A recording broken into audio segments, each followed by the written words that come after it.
नमस्ते प्रणाम गोड़ लागतनी हिंदुस्तान भोजपुरिया समाज। और आज हमने के फिर से एक बार आरआर भोजपुरी कॉमेडी स्टेशन के लिए आज फिर से हम लोग। और देखिए हमारे इस गाजीपुर जिला के नहीं पूरे एकदम यूपी बिहार में धमाल मचाने वाले हमारे चिरागन बाबा और ये हमारी एक्टर अनीता जी। और देखिए एक उभरते हुए नए कॉमेडियन जगदीश जी जो बहनोई लगते हैं और वो कैमरामैन भाई। और थोड़ा सा बाबा तनी परिचय दे दें। और देखिए वो रामू रंगीला है, देखिए कॉमेडी हाँ जिनका चैनल है और ये भी काम कर रहे हैं।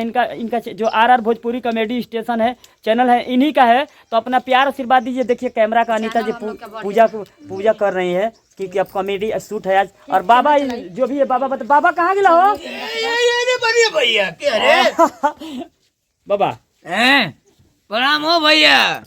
हम गोर चुके गोल लाते नहीं रहुआ लोग का। ये क्यों ना चैनल पर चढ़ी हो? आरआर भोजपुरी हो स्टेशन पर चढ़ी हो भैया। हमार कॉमेडी है बाबा आरआर भोजपुरी कॉमेडी स्टेशन। ये मत जागल भी कैसन पतो आई लिया हो। पूजा करम बाबूजी ही अनीता जी अरे भैया तोर माई गुड मॉर्निंग। कहां कहल से पूजा करे कर केली जाय हम गया जी तोरा और देखिए पूरा मस्ती हो रहा है। जाड़े में कुछ बोल रहे हैं? अरे मम्मी गुड मॉर्निंग, आप लोग कैसे हैं? अभी हम लोग पूजा करके बात कर रहे हैं। अब देखिए देख लीजिए आप लोग पूजा करके बातें करबू। देखिया है अब बचिया 2.5 बेरी गोड़ लागल जला 3 हाली मत लागू। देखिया हो।